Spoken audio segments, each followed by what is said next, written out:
first begun to share the revelation of the Quran in 610 AD in his hometown of Mecca, before being forced to flee to Medina in 622.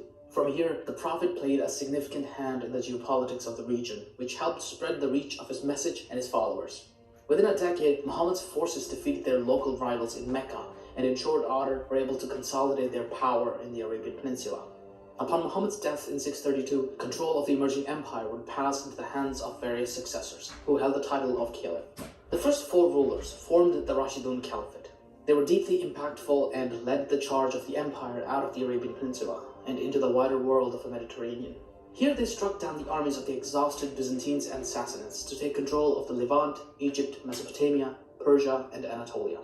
The Sassanid Empire collapsed completely, while the Byzantines managed to retreat and barely held on.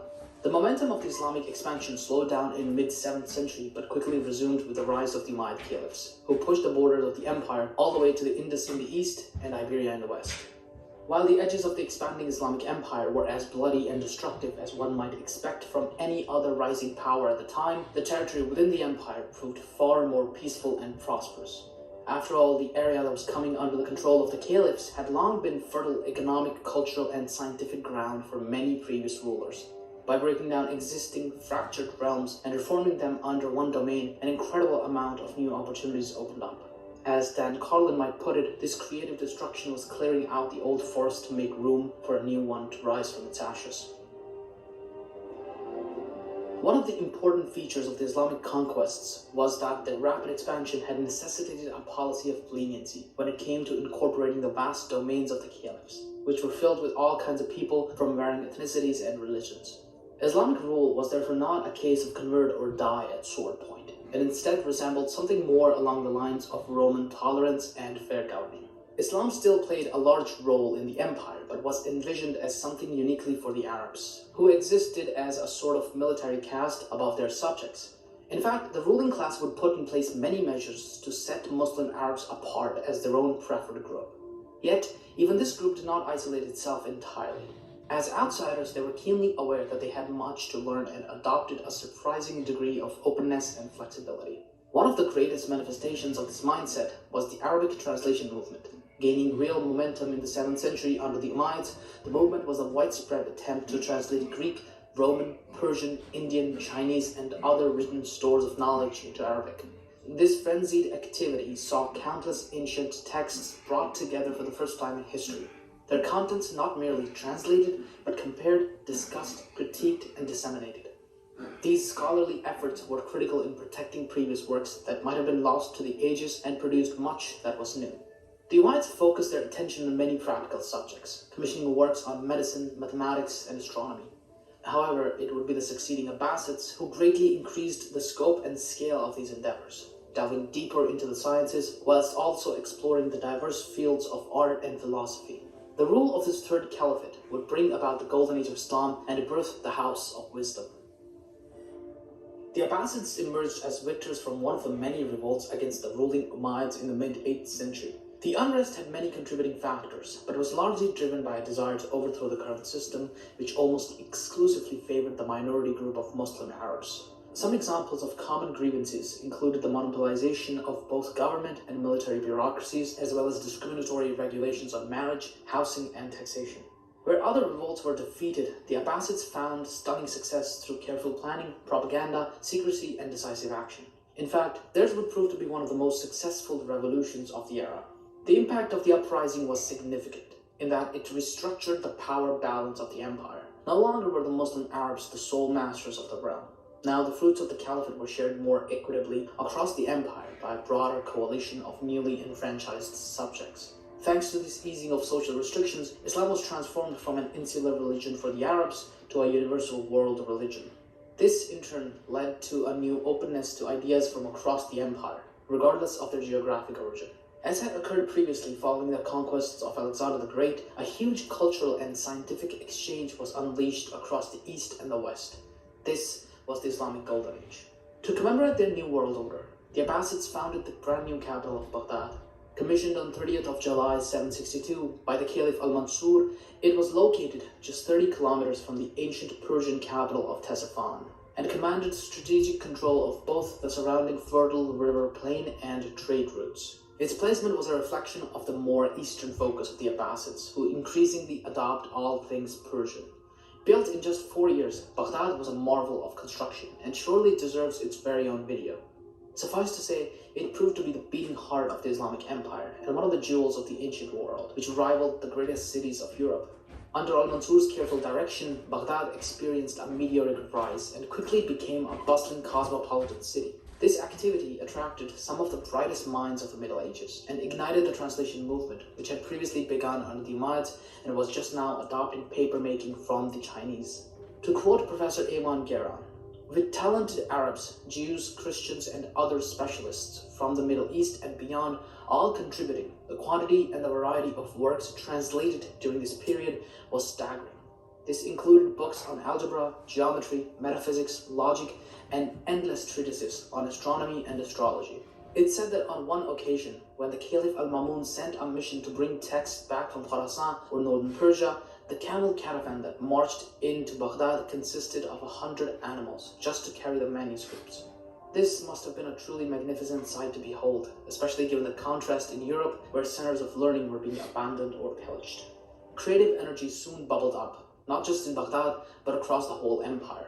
On the primary focal points were the schools of higher education known as madrasas. These had first started as mosques that taught religious law and practical skills, but which were soon swept up in the Enlightenment fervor of the era. Within a century, funding from private or public sources, such as waqfs, allowed them to quickly grow in scope and scale. In a short matter of time, virtually all major towns had at least one madrasa, while larger cities might have had hundreds of them alongside other educational centers such as libraries. Functioning as early proto-universities, these madrasas taught religious subjects in addition to the rational sciences, which included subjects as varied as mathematics, astronomy, astrology, geography, alchemy, philosophy, and occultism, depending on the curriculum of the specific institution in question.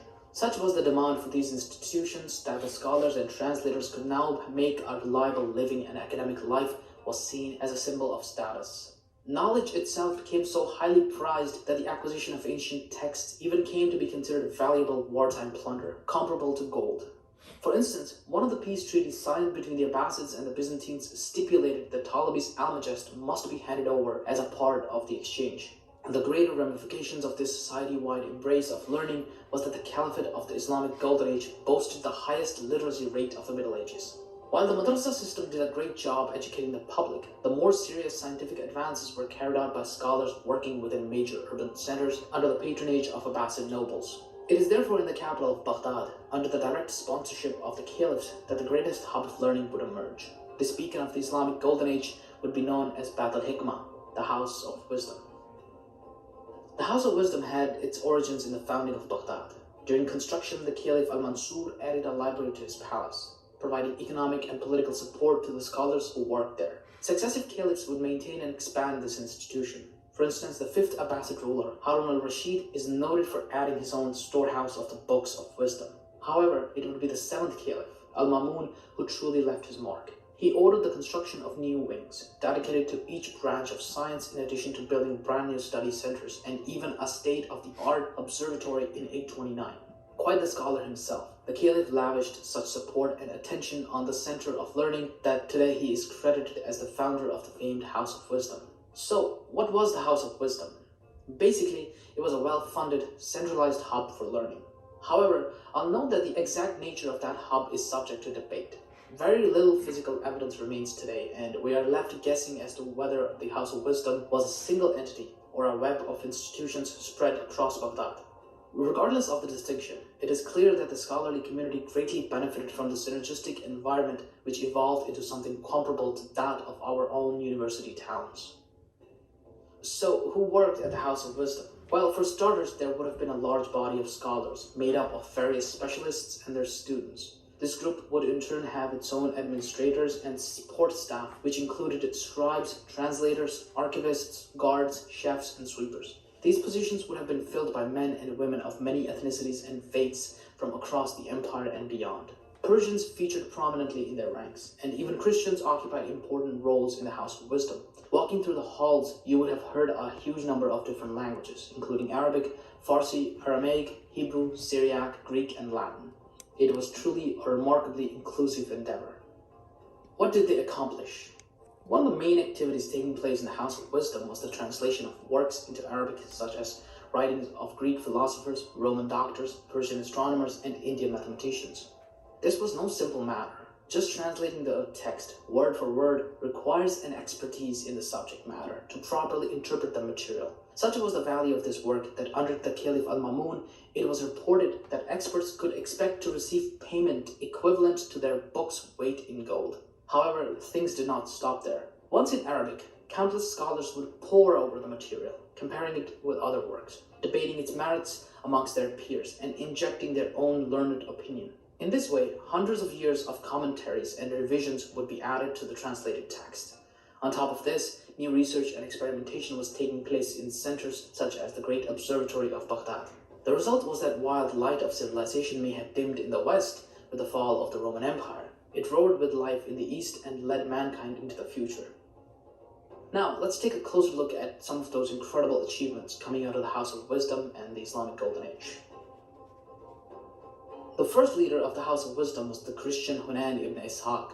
Dubbed as the Sheikh of the translators, he reproduced 116 works, including the entire collection of Greek medical books and great texts by Apollonius, Archimedes, Euclid, and Ptolemy. As an excellent physician and surgeon, he also wrote some of his own material, such as the 10 Treatises of Ophthalmology, which was the first textbook of its kind to explain the anatomy of the eye, along with its diseases, symptoms, and treatments in a systemic and detailed way.